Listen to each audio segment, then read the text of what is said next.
Yo, what's up everybody? It's Connor from Unscripted, back again with another video.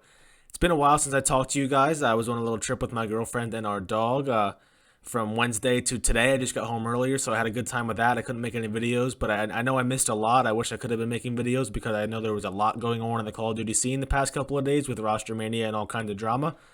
So I missed out on that, but I am here today to talk about actually the challengers, as you see on screen here.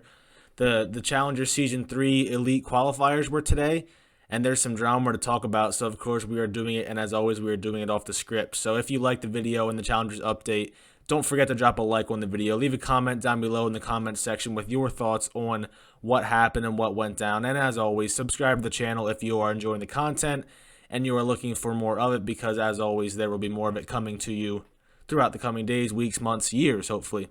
But anyway, let's get into the Challenger scene. So as you see on screen, these are the 8 teams who have qualified for the 3rd season of the North America Challengers Elite. We have up at the top Dave, I don't even know how to say his name, Dave Paddy and co. That's him, and Decimate, Slacked, and Methods. Not a surprise there seeing those guys get in. We have Easter, John, Fellow, Jerd, and Tom Gravity. Not a surprise there. Built by Gamers, Kismet, GodRx, Panda, and Pentagram. They're finally, getting going after a slow start to the season. They struggled in Season 1, I think, of Challengers, but they're finally going. Spart, Prolute, Hamza, and Saints, of course, New York Subliners Academy team. Rex, Yeez, Major Maniac, and Timmy Phantom. This was a surprise, not a surprise to see, but I was happy to see this. Major Maniac, of course, I was a big fan of him. I was upset to see him get benched by the Minnesota Rocker, but I'm happy to see him and UT crew finding some success in the Challenger scene, and they did qualify for Season 3. We have Exotic, Royalty, General, and Mayhem. This is Triumph Gaming. General, of course, the sub for Optic Chicago. So I'm happy to see them in there because I am an Optic fan.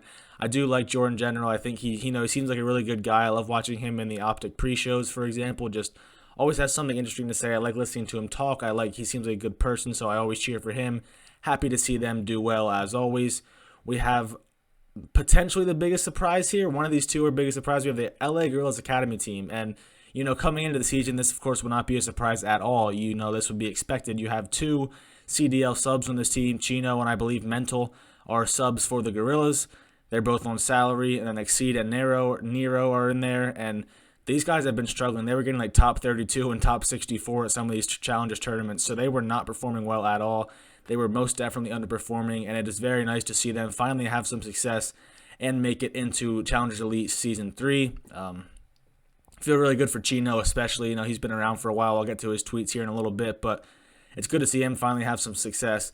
And then the big story, which is going to be getting the biggest headlines, if you will. If there will be any headlines about this, I don't know, other than this one. But Parasite, Machilla, Lamagod, and Glory, they qualified for Challengers Elite after the crazy drama with Parasite being dropped by Sib, Fire, and at the time who was Mac and Jintroid. They pretty much dropped Parasite like an hour before roster lock, and he just sort of threw this team together at the last minute. They really had no scrims, no practice, no anything. So that was, it was not looking good for Parasite. It was looking good for those guys, though. That's a pretty solid team with Sib, who is Atlanta FaZe's sub, Fire, who was just on the Paris Legion. It was high hopes for them for sure.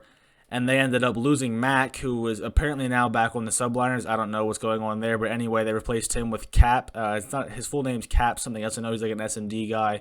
I don't know much about him other than that, search and destroy background, but they didn't make it. He was a letdown. He played poorly. I'm almost certain if they had Parasite instead of him, they probably would have made it. Parasite played really, really well in order to make his team qualify. And like I said, they had pretty much no practice. They had no time together as a team, no scrims. They were on 100 ping. So nothing was going in their favor, and they made it work. That's awesome to see. Some veterans of the scene right there for sure.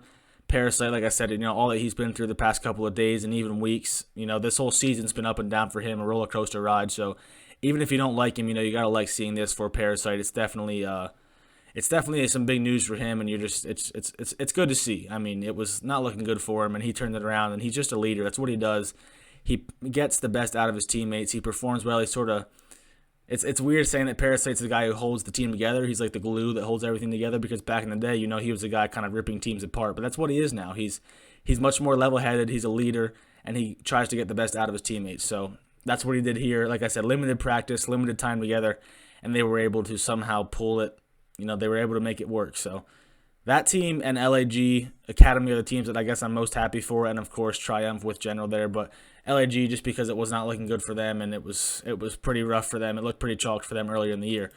Now we hop over to Twitter and we see Parasite. He's obviously happy. He wants to rub it in a little bit. He said they forgot who the big dog is around here. Qualifier Challengers Elite with Mochila, Glory, Lamagod, GDs, everyone we played. And it was interesting to me. I don't know if it's something where it seems like some of the pros don't like Sib, kind of his attitude and his loudmouth arrogance. I don't know. Maybe that's not true. That's just people are excited. Basically, what I'm getting at is people are really excited for Parasite. You'll see them down here. Stanley, that was legendary. Enable says she's amateurs forgot, or they really don't know, huh? What Waggy, of course, W Haggy, Chino, my AM leader. I'm not even reading that. Zin doesn't run you. Just a lot of guys. Paul X, love that for you. I think Draza was in here somewhere. Yeah, there it is. There's Draza. So a whole bunch of guys. There's Venom as well, right below Draza. So a lot of guys happy for Parasite, and I think it also was just. They're happy to see that other team who sort of snaked Parasite at the last second. They might be happy to see them fail. I mean, I think a lot of people probably are. That was definitely a snake move by them, especially by Fire. You know, he just got dropped from the LA or from Paris. He was sort of Parasite and him were like this. Like Parasite was hyping him up so much, even when he was one of the worst players in the CDL. And then Fire and his boys snake Parasite at the last minute. Almost kept him out of the season, but instead he ends up qualifying over those guys. I mean, they didn't beat him, but you know, Parasite's team got a spot, they didn't. So it's sort of, you know, karma came around pretty fast on that one. It didn't take long for that one to go full circle and come back pretty hard on Sib, Fire, and Gentroid. So maybe you love to see it, maybe you hate to see it. I kind of love to see it. I'm not gonna lie. It's some good drama, and it's sort of, it really is karma. You know, it'll always get you, and it did here for sure. We hop over to Jordan General. Make sure you can see that. He says, qualify for Season 3 of the Elite with the Squadron. GDs to all the teams we played today. We definitely were making some situations harder on ourselves, but regardless, the team clutched up. Thanks to those that have been supporting us on Twitter on Twitter/the streams, #BrickByBrick. Like I said, good to see for General. I really like this. He was in the league, I think, a little bit. You know, he's been around a couple of years now. He's the sub for Optic, so he's probably not going to play much in the actual CDL, but it's really good to see him and his team finally qualify. They have not qualified yet. I'm pretty sure this is their first season qualifying. They did win the Challengers Open last week or 2 weeks ago. I forget when it was, so they're starting to pick it up for sure. General's sort of the leader of that team. I'm not sure if he's the best player. It seems like a lot of the clips I see, he is performing the best on his team most of the time, but even if he's not, he's definitely the leader. He's the biggest name, and he seems like he's sort of the guy that holds that team together and helps them sort of play well off of each other. So it's good to see for him. It's good to see for them. It's another new team getting some exposure in there. And yeah, I mean, it's awesome. It's good for the scene. It's good just to see this new blood coming up and getting a chance. So that you always love to see that. I stuttered there a little bit. I'm sorry. And then we have Chino. You know, he didn't really say a whole bunch, but I just want to go to him because he's one guy that I'm really happy for. He just says here, qualified for Elite with the squad. And then this was fun. He said, I appreciate all the support. I felt like my leadership was next level and my teammates were adjusting, communicating, and playing incredible. Got to keep it moving, though. Always stuff to improve, but today was a great first step, and he's right. I mean, they're still probably not where they should be being the academy team for a CDL pro team. But it definitely was a great first step in the right direction after what has been a pretty rough season for these guys so far. Like I said, they were getting top 32, top 64. Mental especially was not looking good. Chino, like I think he's their best player by far. But regardless, those other guys were not stepping up. They were not doing what they needed to do, and Chino was. And it's good to see them finally come together for him. You know, he's been around for a while. He's always been a really likable player.